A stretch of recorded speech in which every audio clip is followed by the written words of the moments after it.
Trempe trile yarngoda Pege trolor zampe zeparche Palde lame shabla solvade Om a Guru Vajradara Suma Timonisha Sane Karm Uta Vardanya Shri Badra Varsa Manya Sarva Siddhi Hum Om a Guru Vajradara Suma Timonisha Sane Karm Uta Vardanya Shri Badra Varsa Manya Siddhi Hum Om Guru Vajradar Suma Timonisha Sanekar Uta Vardanya Shri Badra Varsa Manya Sarva Siddhi Hum Om Guru Vajradar Suma Timonisha Uta Vardanya Shri Badra Varsa Manya Sarva Siddhi Hum Dagi Jetsun Lama Tuje Che Nyamda Dala Tuje Siksu So Gebe Shesan Dala Dendu So Oyon Sungi Nawa Tsedu So Tseji Nyingne Sowa Debe Tse Dejen Korlo Visu Lekshun Ila Sambe Dede Malupa Geme Hungi Rubra Jingi Lo Tony Sodan Digdun Shabet Dingi Namge Yinsu Lekshune Labchen Sony Yonsu Topa Chera Nidun Chamara Jingi Lo Chancho Pargi Ninsen Tukun Tu Nyu Peme Siru Lekshun Chancho Drube Gegen Kunshi Shi Tungen Dela Rubra Jingil Dagi Lona Chela Chopa Dan Chemi Samchon Shiwa dan chedan tumbe dede maluba bemel hungi rubra jingil dorna tingne tsera tamche dan teche pardu negab tamche tu rese kyamne lama kele me tuje chingi dala siksus gongyab drewe nyamda dajala jetun lame tuje rabgong Kodan sungi nawa drame tu nyamsu nyongwe kesan tobrash kewa kundu yanda lama dan Lonjo Jin Sada Lamge Yende Rabzo Dorje Change Koba Nyurto Sho Pakyuke Kudan Dagi Lu Pakyuke Sundan Dagi Nga Pakyuke Tugdan Dagi Penyerme Chiktu Jingi Makyuke Kudan Dagi Lu Makyuke Sundan Dagi Nga Makyuke Tugdan Dagi Penyerme Chiktu Jingilo Sangye Chedan Soge Chonamla Janchu Pardo Dani Kepsuchi Dagi Jinso Gibe Sonamgi Drola Pinchire Sangye Druparish Sangye Chedan Soge Chonamla Chanchu Pardo Dani Kepsu Dagi Chushe Gibe Sonamgi Drola Pinchire Sangye Drupar Sangye Chedan Sogi Chonamla Chanchu Pardo Dani Gibe Sonamgi Drola Pinchire Sangye Drupar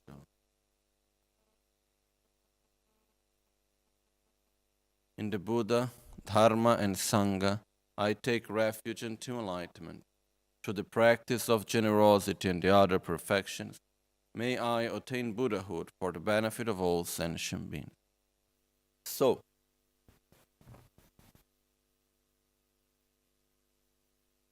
sometimes I see that one of the, let's not say dangers, but one of the things that I see happening often somehow, that we create habits. No? We have many habits in our life. Some of them are quite deep. And sometimes we even want to change these habits. And even, okay, we say, I want to change this habit, but we are a little bit strange. So we are able even to create a new habit in order to hide the one that we had before and to fake from ourselves that actually we have abandoned it. But actually we don't abandon it. We just change the shape, we change the color, we change the name, but we are continuing the same thing. So this is something that it happens sometimes. And sometimes, one of the habits that we have very strong is a habit of living this life only to survive, is the habit of somehow trying constantly to create a situation of comfort, trying to make a world around ourselves where everything is just as we want. And we may even use religion for that. We may be comfortable reciting the prayers, doing the mantras, doing the meditation, having a guru, going to the temple, whatever. Which all of this is very good and it's very fine. There's nothing wrong about all of this. But we need to be careful that it doesn't become a simple habit. That before I had the habit to try to live with a comfortable life, with living in a zone of comfort, only by having the right job and living in the right house and so on. And then I just changed this instead of having the guru, then having this and having that and so on. If I just change the object, but I keep the habit. So there's a saying that I was trying to remember who said it and where it's coming from, but I really cannot remember at this moment in Tibetan. But it says something like, the beginning of the practice of Dharma starts when we really follow and believe in the law of karma. That's when we start practicing, really. Okay? What do we mean by that? First of all, what does it mean to practice? To practice, it means to do actions of body, speech, and mind, to do things that will help us, will push us, will help us on the path, on the spiritual path that we follow, on the path to enlightenment, our own spiritual path. What is the spiritual path?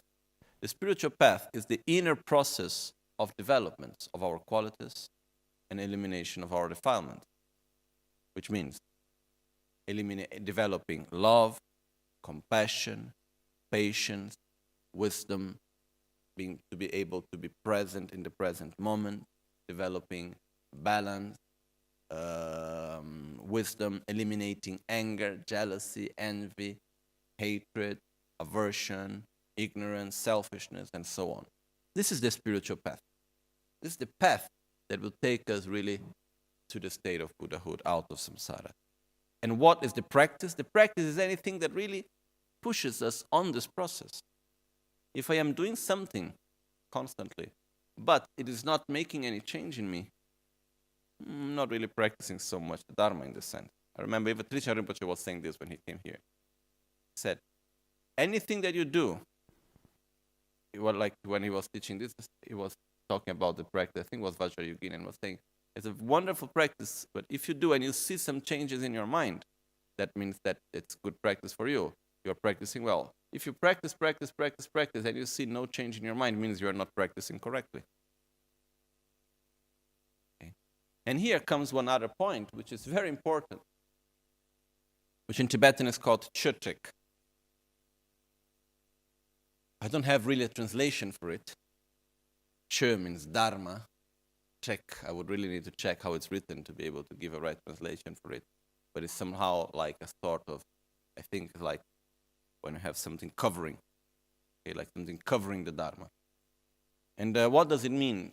The example that is given, which is very clear, Pabon Rinpoche gives the example in which it says, take for instance the container for butter that we use in Tibet.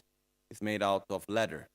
So you take a leather container and you make it full of butter. What the leather do, as soon as you put the butter, it absorbs the fat. But when you keep the butter inside for a long time, and then you take out the butter, and you put new butter again, it will not absorb any more fat because it becomes totally, like waterproof. It's not able anymore to absorb anything anymore, any more fat. Okay. Similar to that, This happens when we take for granted the Dharma, the practice, when we repeat for so many times one prayer, one meditation, the teachings, and so on, that suddenly it doesn't touch our heart anymore. It's simply repeating, and it's there, but it's not. We are not able to absorb it anymore. So this is something that we shouldn't allow to happen. Something that is quite dangerous, actually, but it's very possible. Okay? It's very possible that I'm there, I receive the teachings again and again, but I'm not absorbing it anymore. It's not touching my heart. It's not making me change something. It's not touching me. I do the prayers again and again, it's not touching me. This is something that can happen, and we need to be careful with that. And this is a habit that we would generate. So, this is one way. And then to make an example also of this, how it should be.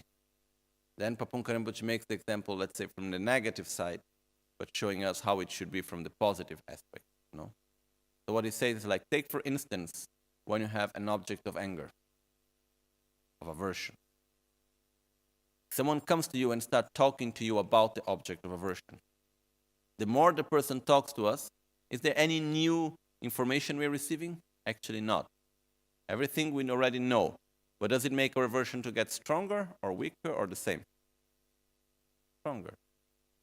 If I have an object of sadness, like I miss something, I miss a person, I miss a place, I miss something, then someone comes to me and say, oh, how wonderful is that place? I'm so sorry you cannot be there. Oh, I know you missed it, but it's so good to be there. That place is so nice, and it's like this, and it's like that. The more we talk about the place, all things that I already know, what happens to my feeling of sadness, of missing the place? It gets stronger. These words, they go deep inside to me, direct. When I have an object of desire, of attachment, and I miss it, and I want it, and then someone comes and talks to me about it more and more and more, all things that I already know about it, what happened to it? These words, they go directly inside myself. They make this desire to get stronger. Similar to that, when we do the prayer, may all beings have happiness and its causes. May all beings be free from suffering and its causes. These words should touch our heart, should make our feeling, at least touch that little thought or that little or very big wish that everyone should be happy, that love that we have within ourselves. That's what it should touch. That's what we should feel. Otherwise, it just becomes like reciting words. And we should be careful for this not to happen. So these are habits that we create. And habits are very much connected to our actions, to the karma. Okay, so that's what we are going to be talking today about. As we just said before, the practice of Dharma starts when we actually start to believe in karma. We start to follow the law of karma, really. And this is not something so obvious, not something so easy. So first thing we need to understand better is what is karma. Okay. Karma basically means action, literally, which means everything I do with my body, my speech, and my mind. That's an action. We have actions of body, of speech, and mind. Here we could go into many discussions about, okay, is the actions of body, where is the karma really? Is it in the body, in the speech, or in the mind? There are some traditions that say, some philosophical schools that say the real action is only in the mind. The body and the speech is just the path through which the action is done. Okay, then there is another tradition, which is finally the Madhyamika Prasangika, that says no. Also the body also is an action. Okay, but we are not going to go into these details right now. The important thing for us to understand is that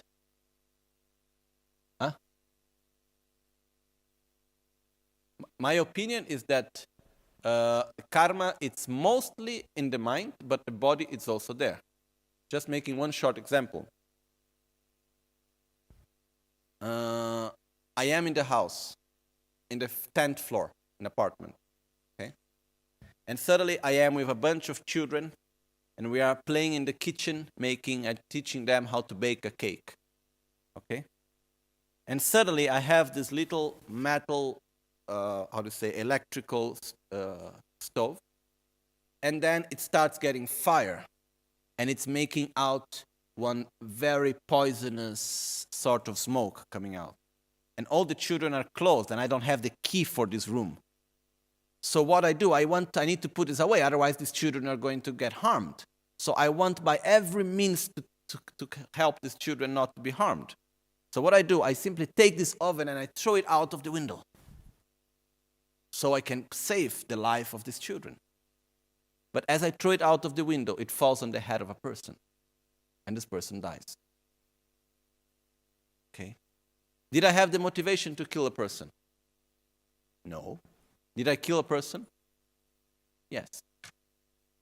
Okay? So the point is that here, after we will go into this other aspect of karma, which is what makes an action to be complete. Okay? Here there was no intention. I didn't do something to kill a person. I did not rejoice by the end, but I killed. So one part of the action is still there. Okay? So according to the Madhyamika Prasangika, action is not only in the mind. There is also the body and the speech also interacts. So that's why there is also action there. Okay? So there is some results from that also. There is, even if we just look from the very gross level, there are many results out of that. I'm going to go to court, I'm going to have many problems, and so on, because I didn't want to do it, but still there are consequences out of it. Okay? So, the point is that karma means action. And action, it means everything we say, everything we think, everything we do, every decision we make. There are different levels when we talk about karma, a gross level and a subtle level, let's say. If we start by the gross level, it's something that we can perceive with our own understanding normally, with our own senses. Basically, is we can see that one action will bring results later. So for example, one example that came to my mind before, we are here today. Why? Because Lama Ganchen came to the West. Otherwise, he would not be here. No?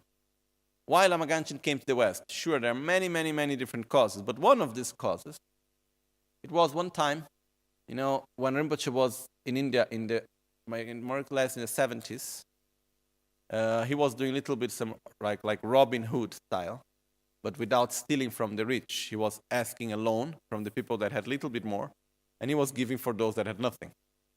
But after he needed to pay the loan. And also because the loan from whom he was asking was not people that had a lot of money, just they simply had more than the others, but not so much.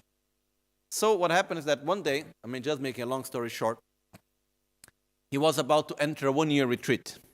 So he went to his friend, and he was his attendant in India, and one of my teachers, his name was Genlakpala. So he went to Genlakpala and he said, I'm going to enter a retreat for 1 year. I have already prepared everything. And Genlakpala said to him, Genlakpala was a man of very few words, but very sharp words. So Genlakpala simply said to him, if I was in you, I would not be able even to do one mantra. Then he said, why? With all the depths you have. And the people, they don't come to you because out of respect, they don't want to say to you that they need the money, but they come to me asking for help. So, with all the depth you have around, you can sit there and do all your mantras. I would not be able to do that. Okay. So based on that, it was not a very pleasant moment in that moment between Rinpoche and him. But Rinpoche went back and he didn't go into retreat. So he went, he got an invitation to go to the north of India, to Sikkim, to do healing for the mother of the king. Okay? So the mother of the king of Sikkim, she was sick, she had a problem in her eyes. So Rinpoche went there and he cured her from her eye disease.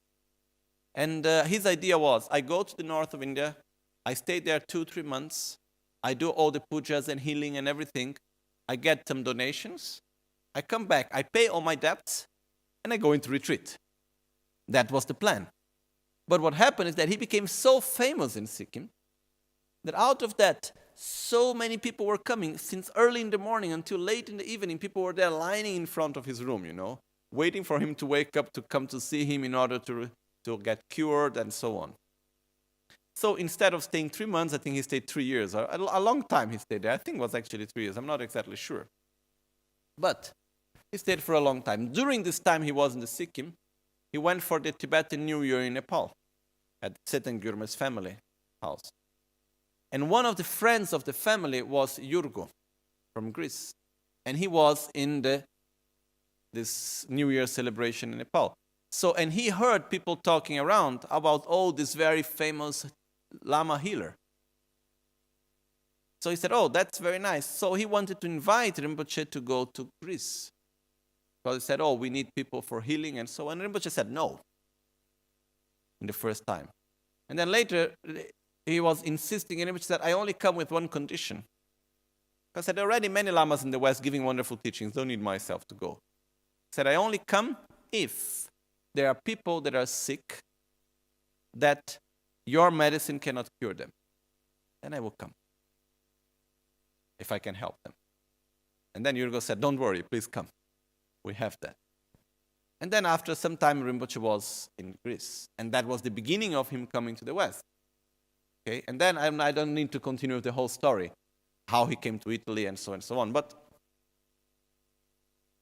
most probably, if Genlakpala hadn't said that, Rinpoche would have gone into retreat, would not have gone into Sikkim, would not be there in the Tibetan New Year when Yurgo was there, and most probably he would not have come to Greece, and maybe he was not here in the West, and he would be a very well-known Tibetan Lama healer in India, Who knows how things would have gone? So what I want to say is that small action there creates an interdependence that is connected to what we live here. Every action we do is not, disconnected from the rest. I do an action, it will be connected to many things happening around. Every action we do brings results. Every word we say, every thought we have, every choice we make brings results. And once we have done the action, it's done. We cannot take it back.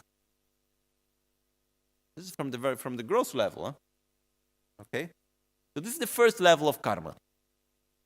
I want good results, let me do good actions. Because once I have said, it's said. Once I have done, it's done. Once I have taught, it's taught. Finished. Okay? So this is one important thing for us to understand the interdependence of our actions. The second aspect is the more deep aspect of karma, which is normally what we know by karma, which is the deeper aspect of cause and effect. That is that mostly of the results that we experience are not results of an action that we have done just now, but are results of something that happened before. So basically, I do an cause, I do an action, time passes, then a condition appears which interacts with that cause, and I have a result.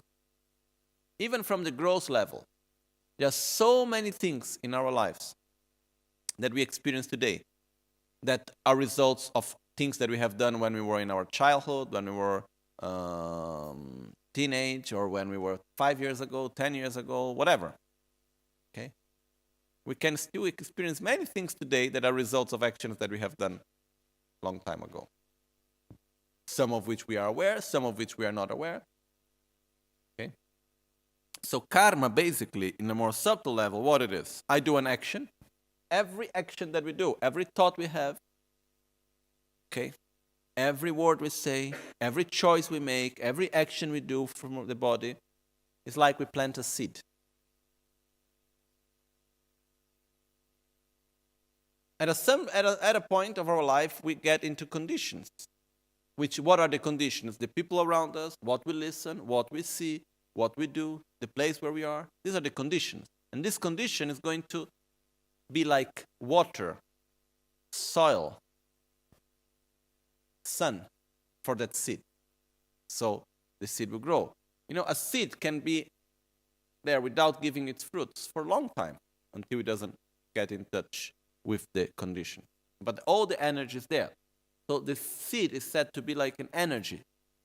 So every action we do is like an energy that we put there. And this energy, sooner or later, will give results as soon as it goes with the condition. So for us to understand karma better, there are 4 aspects of karma that we need to understand. The first aspect is that there is no result that have not come from a cause. Which means everything that we experience, why are we experiencing it? Because at some point we had created a cause.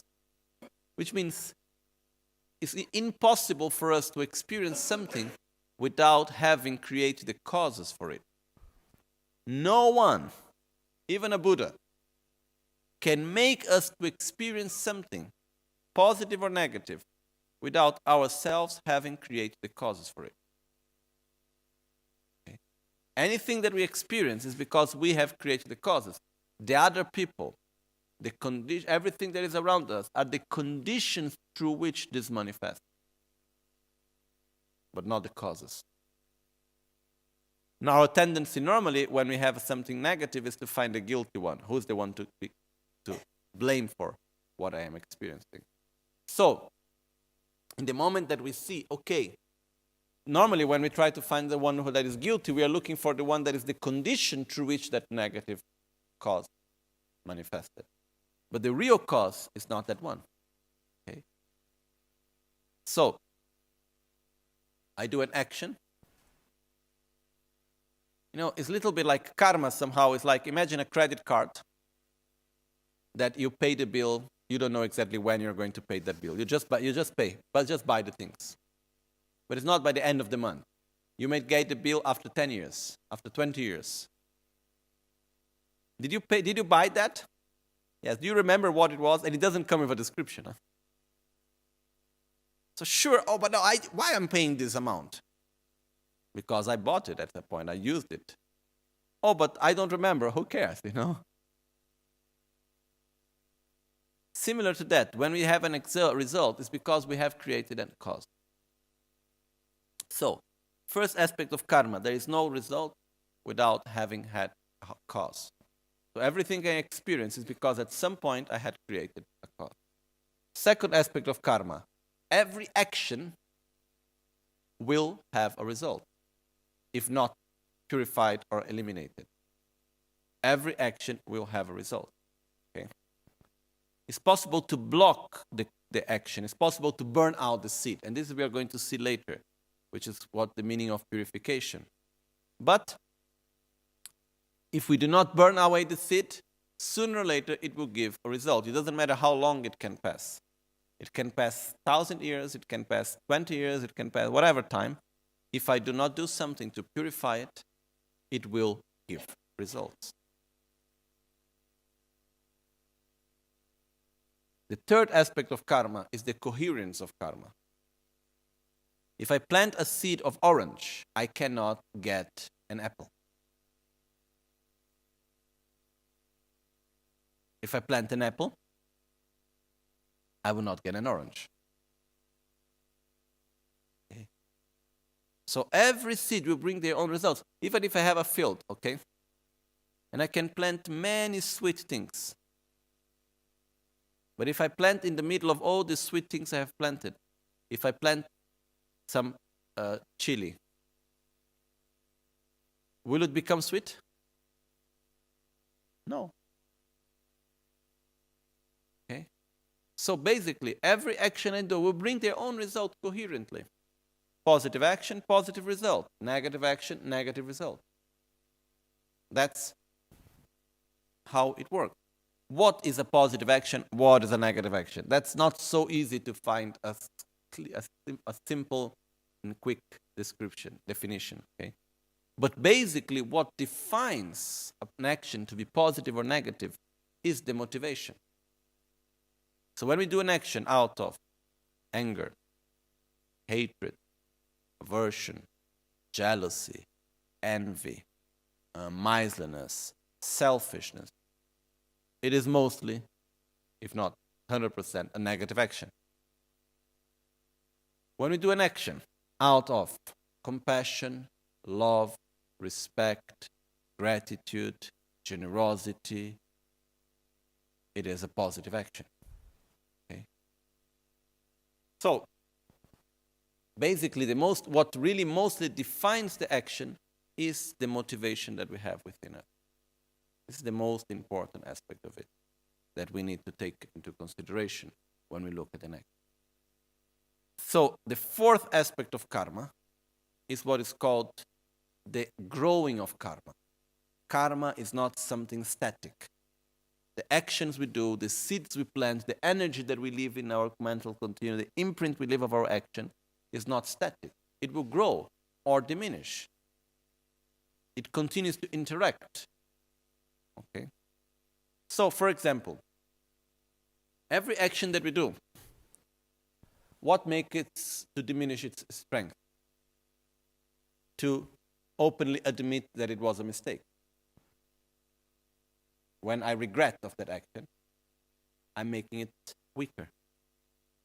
So, if I say, oh, what I did was a mistake, in the very moment that I say what I did was a mistake, and I really acknowledge it as being a mistake, I'm making it weaker. It doesn't matter if it was a positive action or a negative action.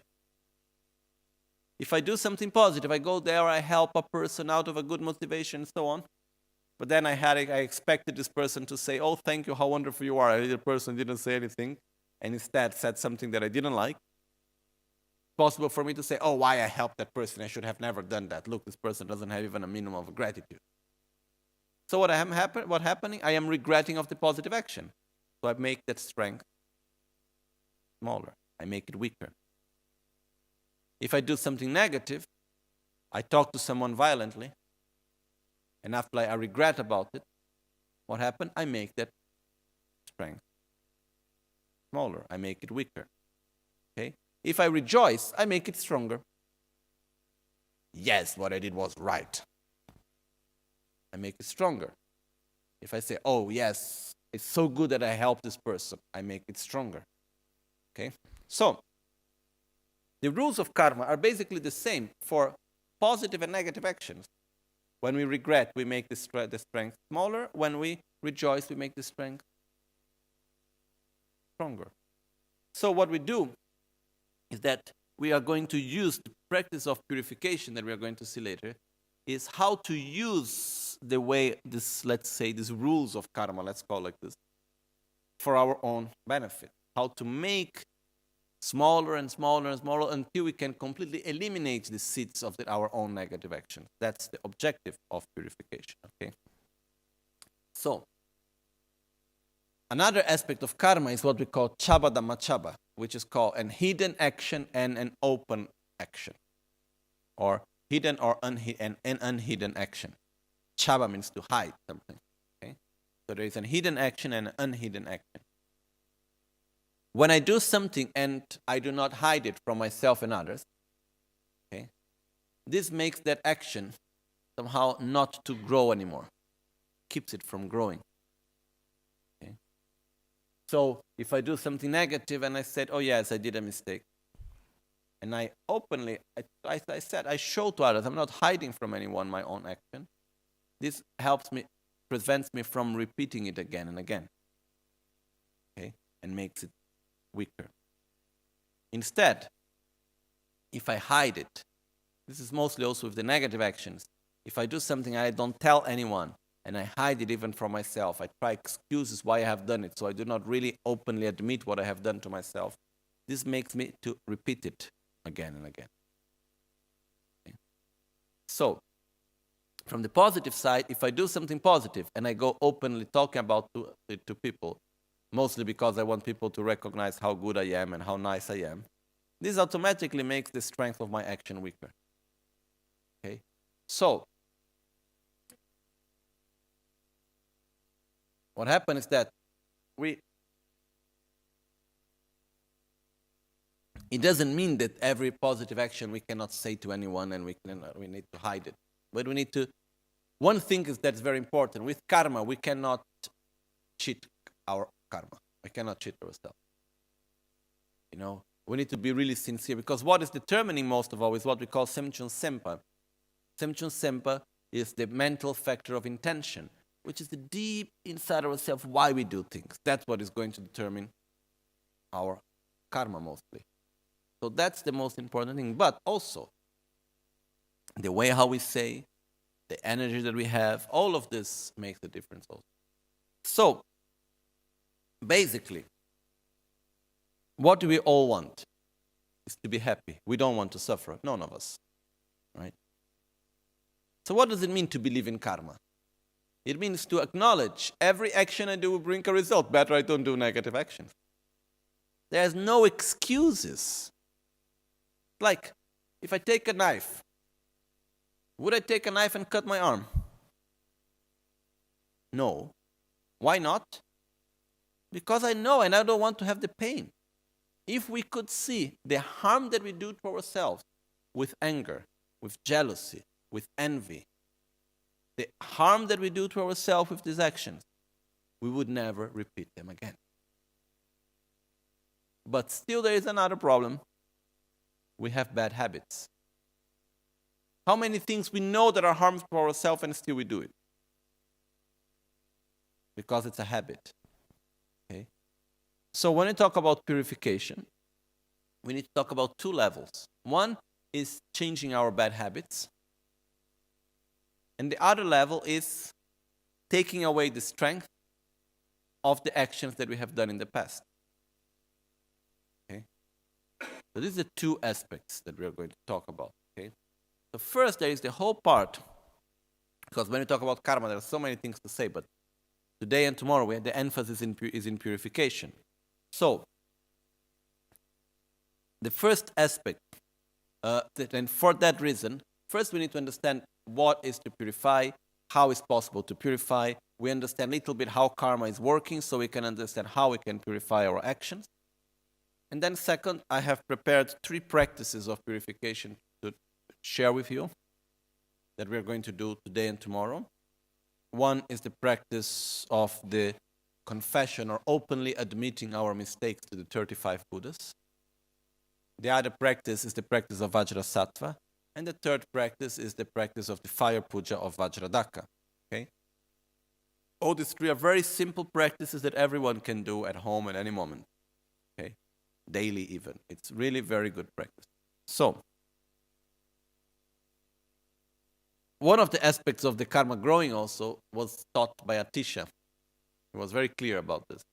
When he was coming from India to Tibet, he would stop quite often the whole caravan to say, I have done this mistake, openly.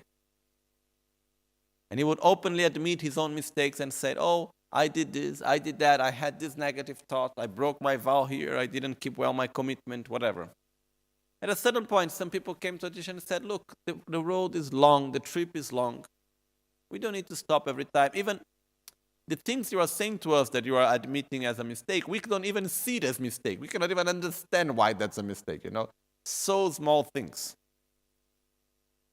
Why? And we have so much faith and respect, you don't need to tell us what you have done wrong,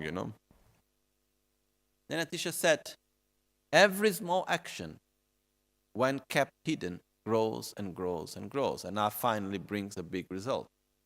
And they also create habits. So in order for that not to happen, I openly admit them as soon as I see them coming.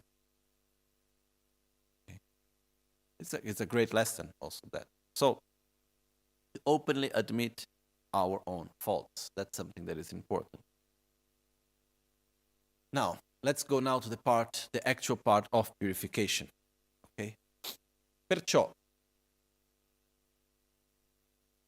ammettere apertamente i nostri errori è molto diverso di sentirsi in colpa per quello che abbiamo fatto. Ok?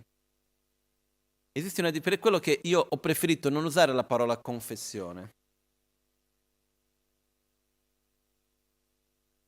Perché il processo di purificazione non avviene da qualcuno che ci deve dare il perdono, prima di tutto.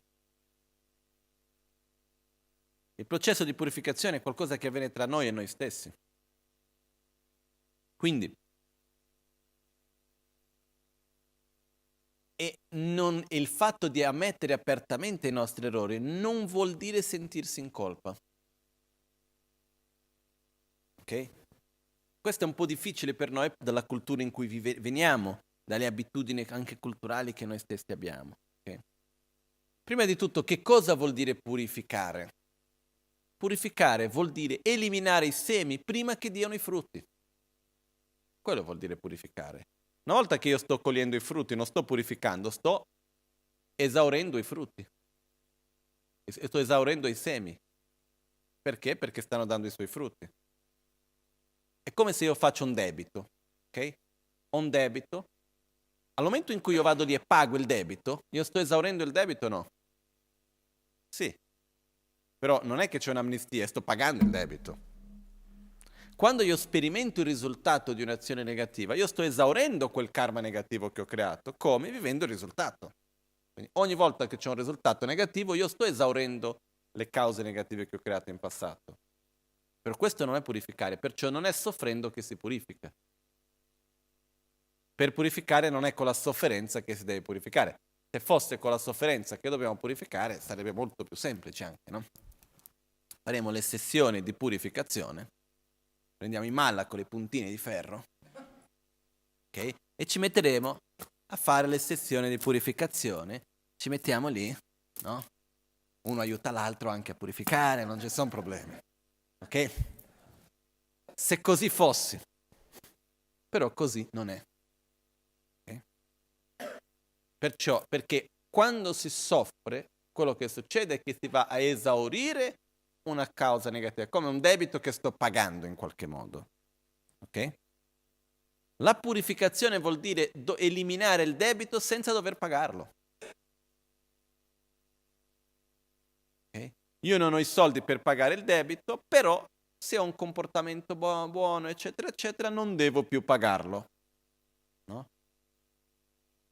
Ecco una sorta di un'amnistia. Okay? Quindi quello che succede è che la purificazione vuol dire eliminare i semi, quell'energia che abbiamo messo nel nostro continuo mentale con l'azione che abbiamo compiuto, per non dover viverne i risultati. Questo vuol dire purificare. Okay?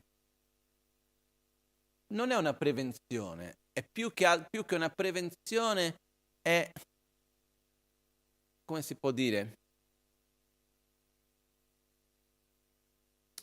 è proprio, sì, si può usare la parola prevenire, però non è una prevenzione per dire non si sa mai cosa può succedere, no. Il debito dovrò pagarlo, meglio che lo elimino perché non voglio dover pagarlo. Perché dov'è il vero problema? Il problema del nostro karma negativo non è la sofferenza in se stessa solo. Il problema qual è? Prima di tutto, quando un karma comincia a maturarsi, ormai non si può più fermarlo. È come un qualcosa che lancio dall'alto, finché lo tengo in mano è lì. Al momento che scappa, finché non cade per terra, va. Okay. Come la storia di Monganaliputra, Mongaliana. Mongaliana era uno dei discepoli principali di Buddha Shakyamuni, uno dei suoi attendenti. Okay. E Mongaliana aveva la capacità di fare come sorta di magie, cose di illusionismo, tipo fare queste cose tipo di riusciva a sparire, riusciva a volare, aveva tipo la chiaroveggenza, tutte queste cose un po' magiche, aveva queste capacità. E un giorno andò in un posto che era lontano da dove stavano di solito e arrivò in un posto dove ce l'avevano tantissimi con i buddisti. Proprio avevano grande rabbia verso i monaci buddisti, comunque, perché non lo so. C'era questa cosa e quando hanno beccato Mongaliana l'hanno riempito di botte. Ma veramente l'hanno picchiato tantissimo che dopo lui è morto a causa di questa condizione. È tornato da Buddha che era tutto rotto. È tornato, non so se adesso non mi ricordo bene se Buddha era ancora vivo o no. Comunque è tornato alla comunità dove era, che era completamente tutto rotto. E quando è arrivato lì, gli hanno chiesto: ma Mongoliana, cosa ti è successo? Mi hanno picchiato. Ha detto: e perché non ti sei messo a volare? Sei sparito, fai qualcosa, hai tutte queste capacità, perché in quel momento non hai fatto qualcosa di questo genere? Lui ha detto: puoi avere tutta la forza che sia, quando il tuo karma ti becca non c'è come scappare.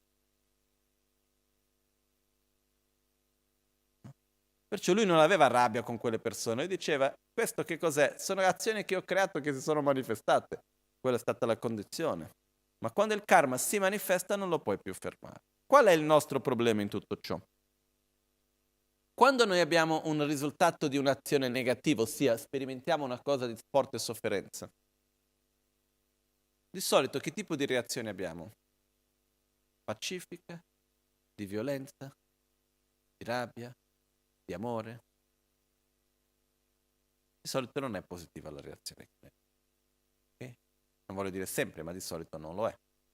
Quindi che cosa succede? Io sperimento una cosa un risultato di un'azione negativa, come rispondo? Con un'altra azione negativa. Perché? Perché io riconosco nella condizione la causa e la voglio eliminare. Quindi io vedo nell'altra persona, nella situazione che c'è intorno a me, vedo quella come la causa della mia sofferenza, che in realtà è la condizione, ma io vedo come la causa. E cosa voglio fare? Voglio eliminarla. Quindi mi viene la sensazione, viene la violenza, viene l'avversione, viene la rabbia, l'odio, il rancore e tutto il resto. Da questo io parlo, da questo io agisco, da questo io penso. Perciò, in altre parole, per pagare un debito passato creiamo dei nuovi debiti. E si può entrare in un ciclo vizioso che non si esce più, per modo di dire. Questo è pericoloso. Perciò se noi lasciamo che un'azione negativa si manifesti fortemente, mica facile uscirne dopo. Possibile, ma non semplicissimo. Perciò, prima che si manifesti, meglio eliminare la causa. Perché? Perché non siamo ancora pronti per reagire positivamente dinanzi a una situazione difficile. Possiamo anche farlo, imparare, questo è un altro discorso ed è importantissimo, però la nostra tendenza qual è? Reagire con rabbia. Perché si dice che uscire dall'inferno è così difficile? Perché l'inferno è una situazione di profonda sofferenza alla quale c'è una reazione di profonda rabbia e odio. Quindi, più io soffro, più reagisco con rabbia, con odio, più faccio azioni negative, quindi crea un ciclo vizioso che per uscire non è mica semplice. Per capire tutto questo veramente meglio, dovremo andare a vedere i 12 anelli dell'interdipendenza, ok? Che adesso non è il caso in questo momento, perché sennò fino a domani sera parleremo solo di questo, però non è il momento. Però per capire il karma veramente meglio, dovremo veramente andare a vedere i 12 anelli dell'interdipendenza. Ho dato questi insegnamenti un po' di tempo fa, si possono ascoltare, seguire. Perciò, quello che accade è, quando io compio un'azione, quel seme rimane lì. Se io lascio che quel seme dia i suoi frutti, può dare i frutti in modi che poi dopo diventa difficile di affrontarlo. Okay? Quindi quello che succede dobbiamo assolutamente eliminare prima che si manifestino. Perché c'è un altro discorso anche del karma. Noi abbiamo la tendenza di immaginare che il karma è un po' come una bilancia. Azione positiva da una parte, azione negativa dall'altra, e quello che mi accade dipende di dove pesa di più la bilancia. Ma no, non è così. È più simile a un campo in cui io metto tanti semi. Ogni seme darà il suo frutto. Se il seme è di veleno, darà veleno. Se il seme è di medicina, darà medicina. Non importa che io abbia 50 o 20.000 semi di medicina, quei pochi semi di veleno daranno veleno. Poi se vado a mangiare quello, starò male. Anche se c'ho tutta la medicina intorno. Lo stesso però vale anche per il contrario. Quindi quello che succede, quando si manifesta il risultato di un'azione negativa, anche se abbiamo fatto tante azioni positive, è un risultato e può portarci dei risultati non indifferenti. Ancora di più se quell'azione si manifesta al momento della nostra morte, ossia per la rinascita. Al momento della nostra rinascita si crea una condizione che sono gli ultimi pensieri quando moriamo e a secondo del seme che andiamo ad attingere, a secondo dell'azione, la causa originale che andiamo ad attingere, possiamo avere un risultato buono o non buono. Perciò la condizione al momento della morte è estremamente importante. Okay? Anche qui, questo nei 12 anelli si è parlato in un modo esteso, non entrerò in questo discorso adesso, però quello che accade che cos'è? Purificare è importante. Purificare è importante proprio per non dover dopo vivere situazioni di questi, come si può dire, cicli negativi dei quali noi non riusciamo più a uscirne. Il processo di purificazione porta due benefici. Uno, eliminare le cause che abbiamo creato in passato. Due, evitare che si ripeta le stesse azioni in futuro. Tre, in realtà, diminuire, che va insieme col secondo, aiutarci a eliminare le nostre cattive e brutte abitudini. Okay? Questo serve la purificazione. Però è importante ricordarci, purificare non vuol dire sentirsi in colpa. La pratica di purificazione non porta a questa cosa, guarda come sono cattivo, guarda come sto soffrendo, questo è perché è stato il mio karma, perciò io sono una persona cattiva, sono una persona brutta, e di qua e di là. Non è quello, ok? Perché soffro? Perché ho fatto delle stupidate. Perché ho fatto delle stupidate? Perché sono un essere ignorante. E nella mia ignoranza cerco di essere felice. Per quello, perciò mi devo accogliere con amore.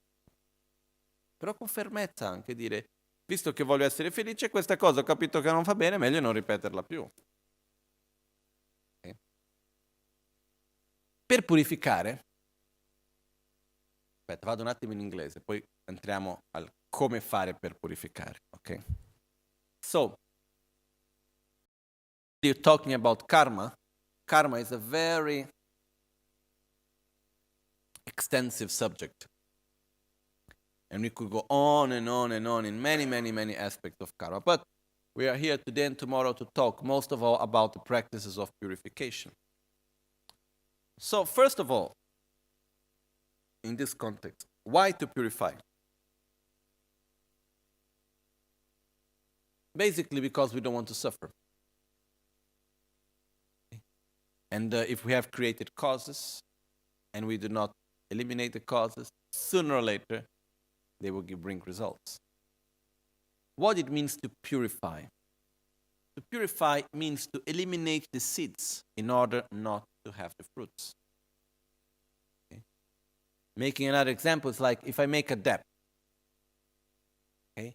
When I am paying the debt, I am extinguishing the debt, but I'm not purifying the debt. So if I make a debt, what happens is that when I'm paying it, I am extinguishing the debt.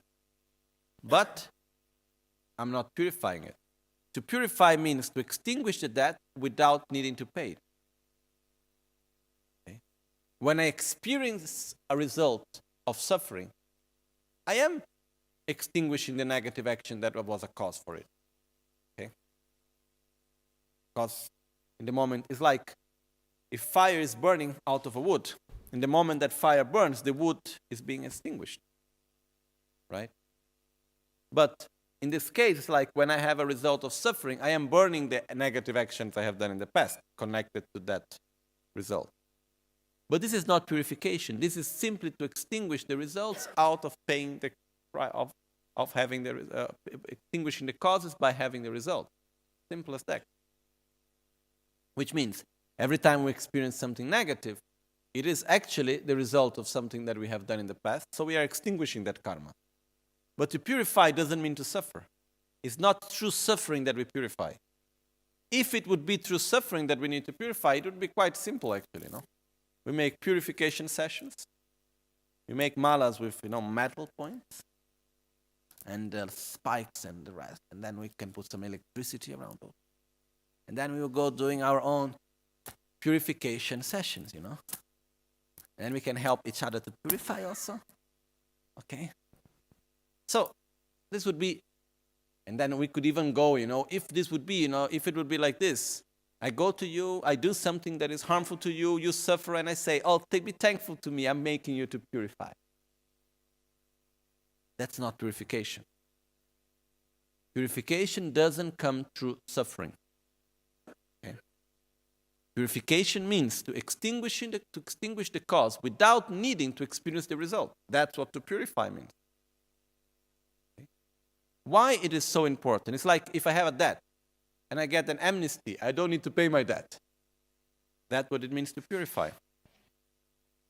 So, why to purify is so important? Because our tendency is that when we have a negative result, how do we react towards suffering? With another negative action. That's our tendency. Why? Because we don't want to suffer. And we recognize in the condition as being the cause. So I want to eliminate that condition.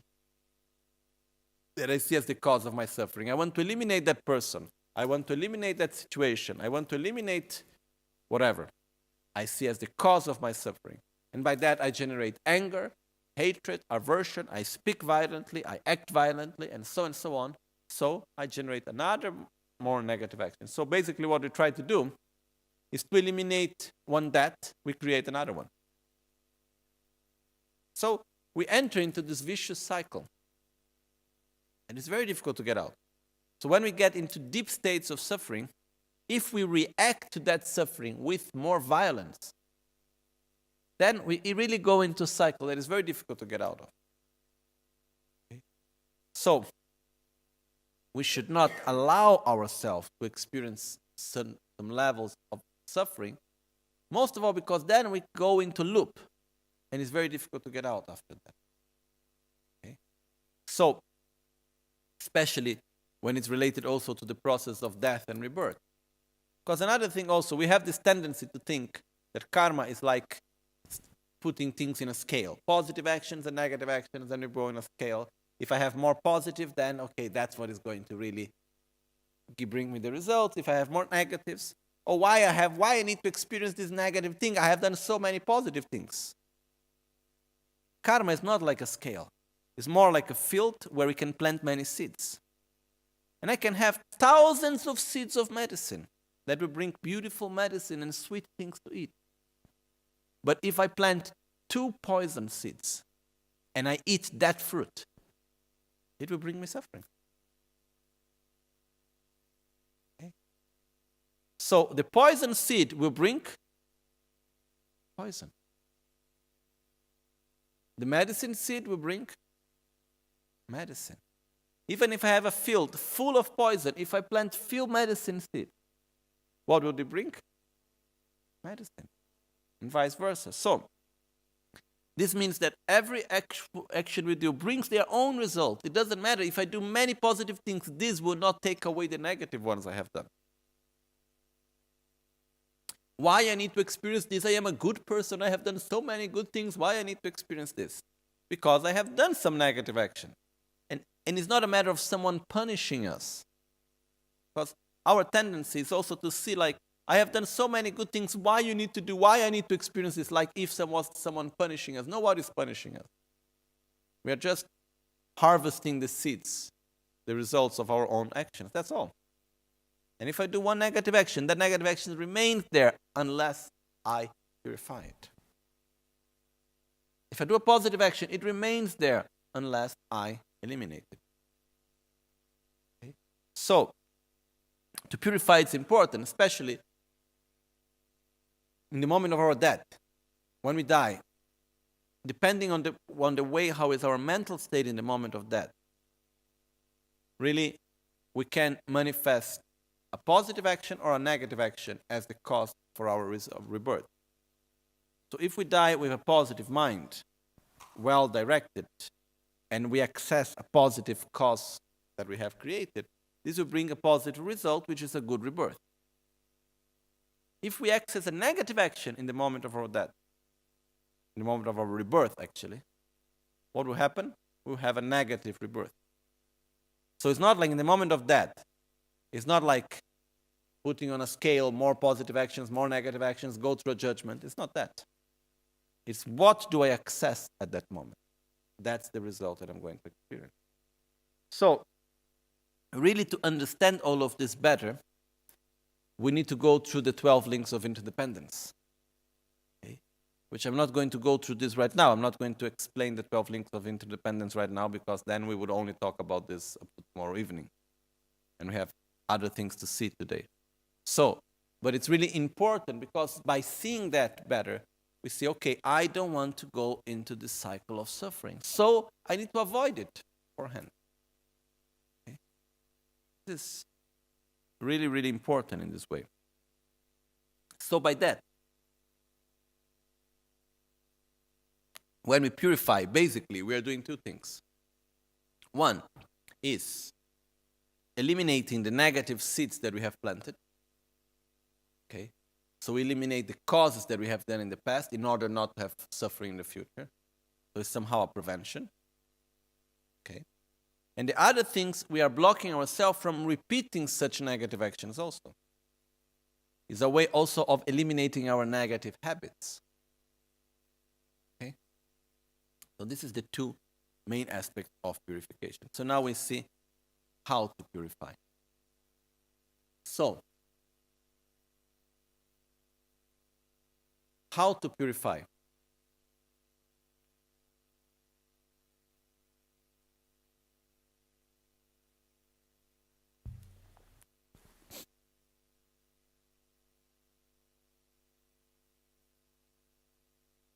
To purify our karma, to purify our action, because karma basically means actions. It's not something mystical, whatever. It means I did an action, that action, I plant a seed, and it will bring me result. So to purify an action, to purify a karma, an imprint that we have in our mind, there are what are called the 5 opponents powers of purification. Okay? So, the first thing that we need to do, which is called tengetop, is we need to generate an opposite attitude to the one we had in the moment of our negative action. Because in order for me really to regret of my action, and to regret doesn't mean to feel guilty, it means to say what I have done was a mistake. In order for me really to openly admit my mistake, the first thing that I need to do is to generate an opposite attitude. Otherwise, like, I have talked to a person with violence. Then what happens? I recognize, oh, it was a mistake what I have done. Why? Oh, because after talking to him with violence, he talked to me with even more violence, and then after my life became more difficult, I shouldn't have talked to him with violence, then my life now would be better. I'm not really regretting. This is similar to say like, oh, I gave him a punch, and then after he gave me 2 punches back, better that I didn't give him a punch, This I'm not regretting really of my act. To openly admit that it was a mistake, it means, why I had such anger, why I had such aversion or envy or jealousy. This is not good. This is really a mistake. So we should openly admit the mistake from a deeper level. And in order for me to openly admit as a mistake, I must generate at that moment an opposite attitude, which is that of love and compassion. So the first basis that we need in order to be able to purify our actions is to develop love and compassion towards others, is to open our heart. But our negative actions can be done towards 2 objects, we say.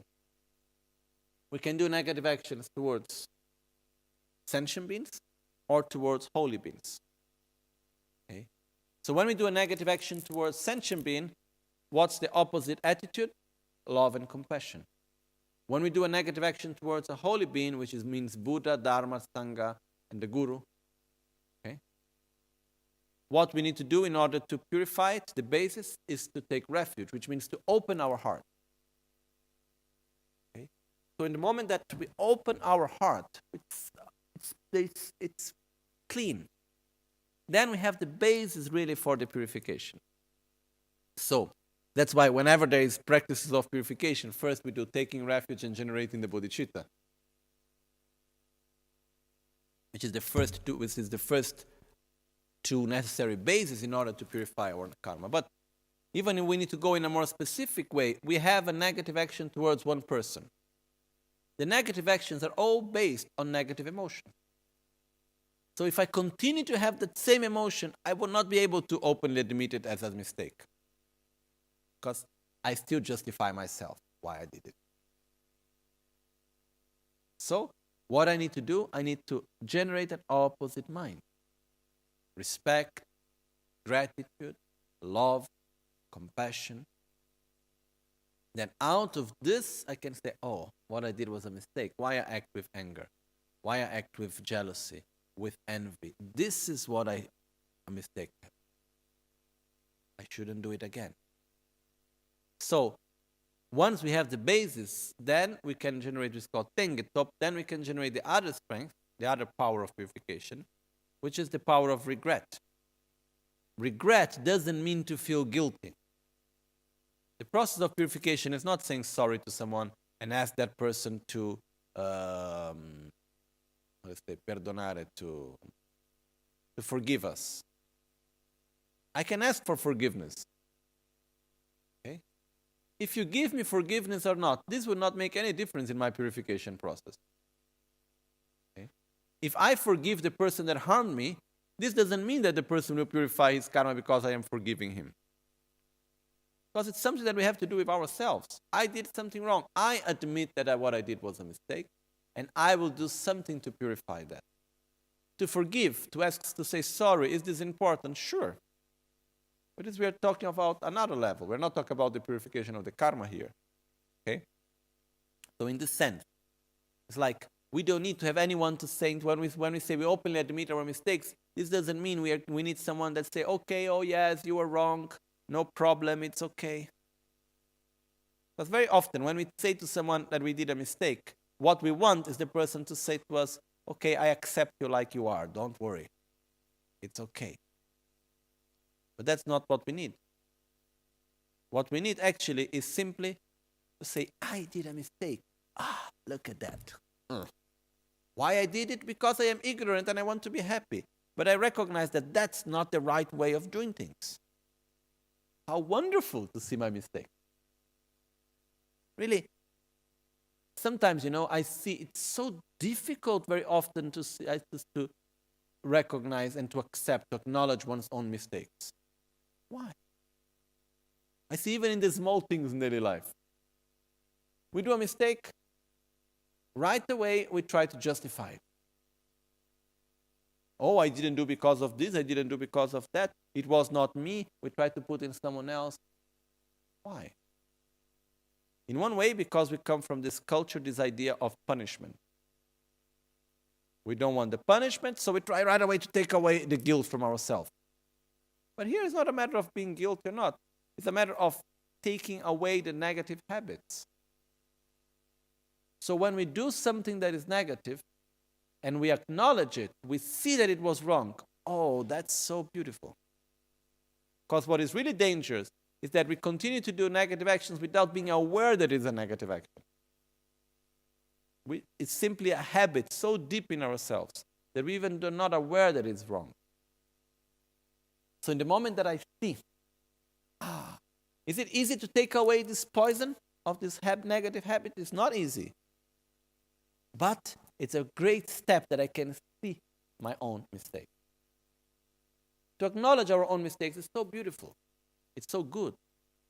Even from a very gross point of view, in the moment that I come to someone and I said, look, I did a mistake. Yes, I'm sorry, but I did a mistake. I am fully aware of it. It remembers one time I was with in the monastery, and there was one of my teachers, Gen Lakpala, and another one of my teachers, which is Geshe Tupten Lekman. Geshe Tupten Lekman was much younger, and he was also disciple of the Western Master. And I really don't remember the details about it, but I said something, there was a situation that was created, which I did some mistake. And this created some tension between the both of them. So, Geshe Tupten Lekman was quite upset with me.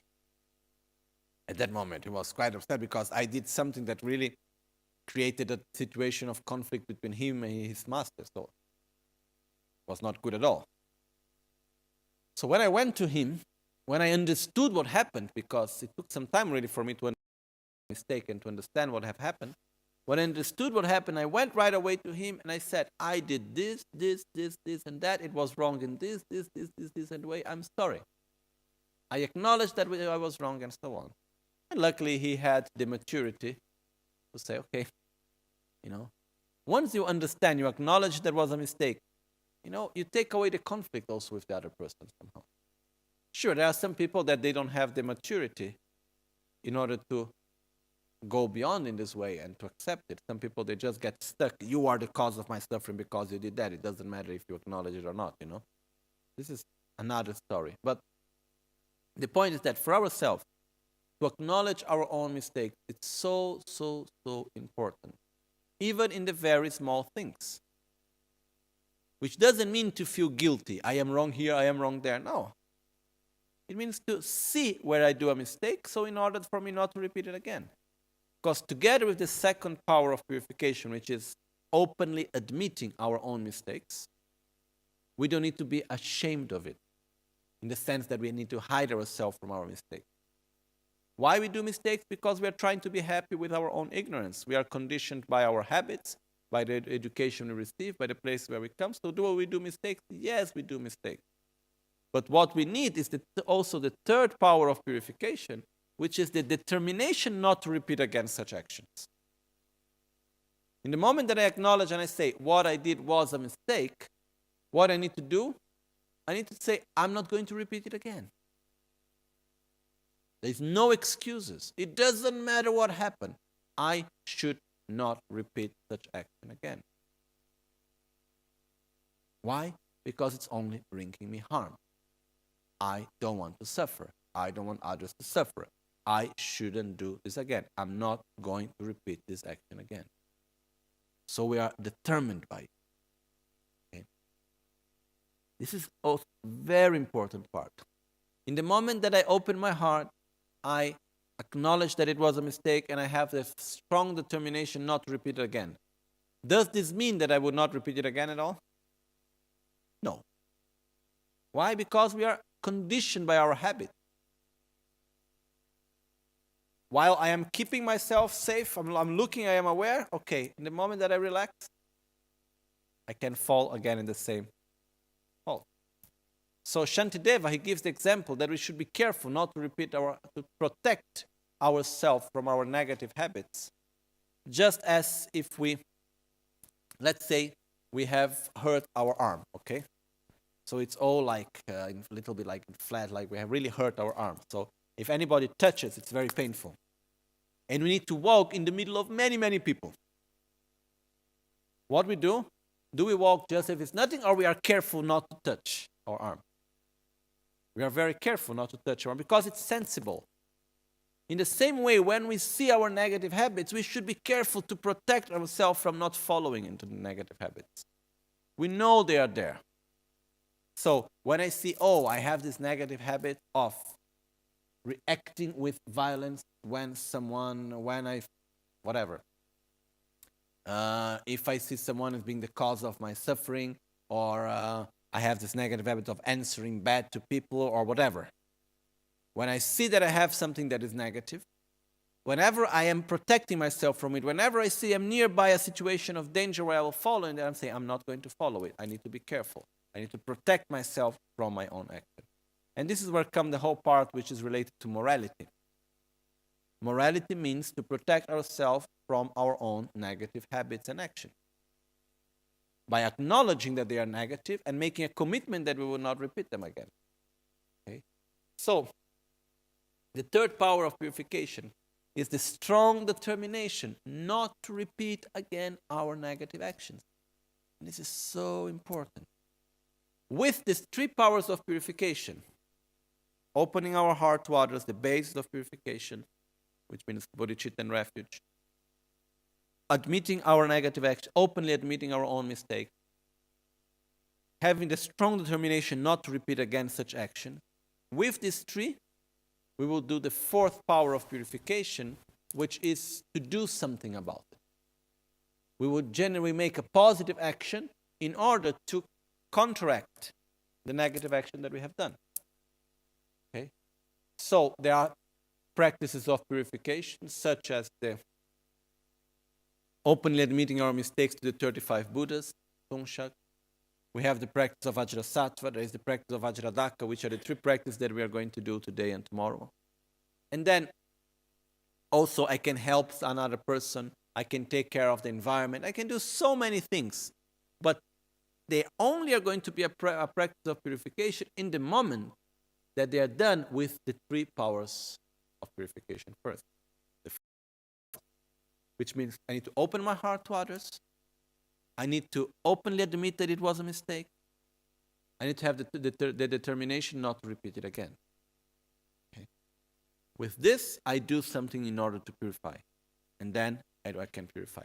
with the 4 powers of purification, it's possible to purify any negative action that we have done. Okay? This is one story that normally is told at this point, is that at the time of Buddha, there was one king. His name was Makyadra in Tibetan. And he actually killed his parents, which was the king and the queen. And after that, he became the king. But he felt such a guilt for having killed his own parents. And he went into deep depression, and he was feeling so guilty. So he wanted to suicide himself. He wanted to kill himself out of the guilt that he had for having killed his own parents. He said, okay, now I do not, I do not deserve to live after having killed my own parents. I must take away this life of mine, blah, blah, blah, blah, and so on. So when Buddha saw him and they met, he came to Buddha with all this suffering, and Buddha told him, Padamani Sejashin, which means father and the mother are there to be killed. Then he was a little bit shocked. He said, what? Buddha said, yes, the father and mother are there to be killed. Huh. So he took a little bit away his guilt. He said, okay, that looks strange, but at least, Buddha's telling me that the father and mother are there to be killed. So, it's not that bad what I did. So he took away a little bit that guilt that he had at the moment. And then slowly he started following Buddha's teachings, and he started to understand until the moment that he understood that when Buddha said the father and mother are there to be killed, Buddha meant the attraction and aversion, attachment, desire, and anger, hatred are there to be killed. Okay? So, the verse is actually much longer than this, but this is just the most intensive part somehow. But what would have happened if Buddha would have come to him and have said, oh, look at you, poor thing, You did the worst thing you could have ever done. Of all the negative actions, killing one's own parents, there are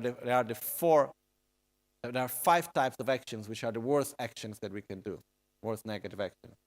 One of them is killing our own parents. Okay? So, if Buddha would have to him, look, now you're going to go to hell. You did the worst action that you could have done. This action will bring you so much result of suffering. It would be like devastating for him. Most probably he would kill himself and he would go through a lot of suffering. Instead, Buddha said, okay, no, look, father and mother are there to be killed, don't worry. But afterwards, he understood the real meaning, and he understood that he did a mistake by killing his parents. But he went then through a practice of purification, through the 4 powers of purification. And he was able in that same lifetime to get out of samsara and to purify completely that negative action. So, which means it's possible even to purify the karma of killing one's own parents. So it's possible to purify our actions through the 4 powers of purification. So, we shouldn't relate to this as the sense of guilt. Okay? And we should stop justifying our actions. Oh, yes, I did this. Yes, I know it's wrong, but. No but. I did a mistake. Yes. I shouldn't repeat it again. Full stop. Yes, I did a mistake, but when I was young, I had this situation and I had that situation. And then when I was in this moment, and then if this person would not have done this to me, I would not have reacted in this way. So finally, I put myself as a victim. And what happened by putting myself as a victim? I continue again and again and again and again and again to do the same things. There is no victim here. If I am a victim, I'm a victim of my own ignorance and nothing else. Sure, when we have the conditions, is it possible to have, from a more gross level, victims? Sure. A person can treat another person with violence and so on, which are things that sure should be avoided. Okay? One important thing here, okay, this is something very important, is not because what I experience is a result of my own actions that justifies the negative actions of other people.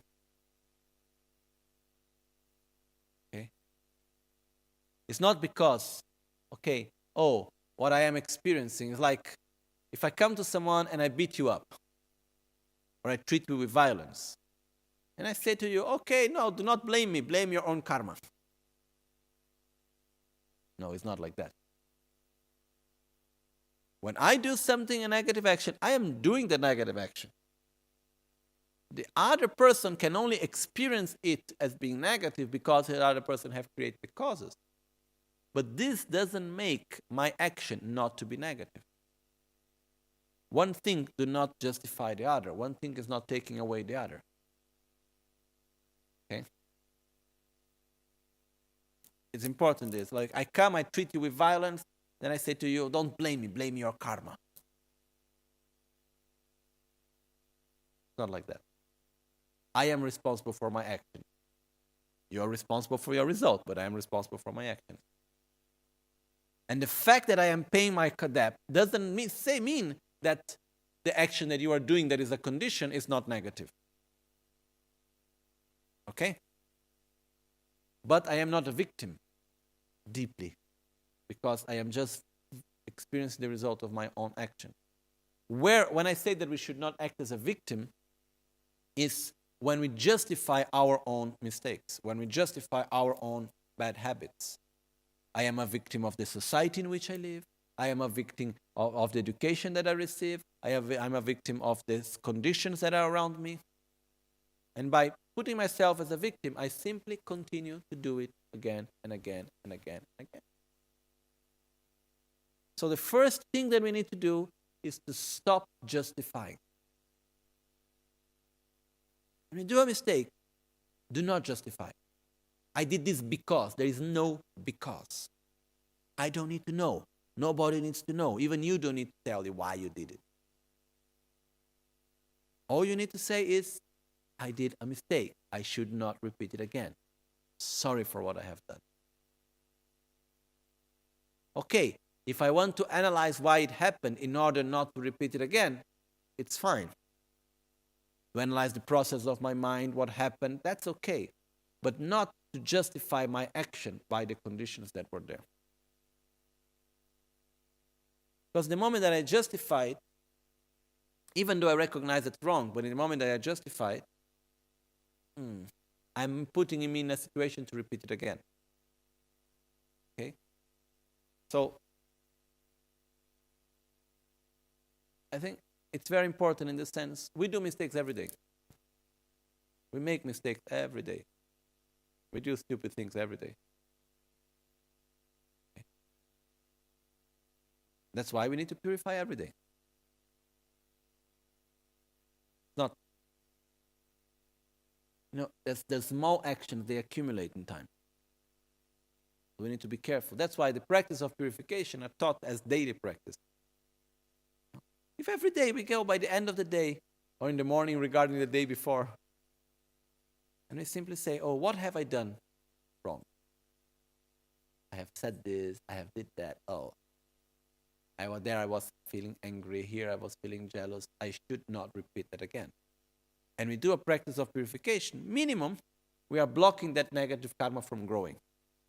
So we do not pay interest on it. Minimum.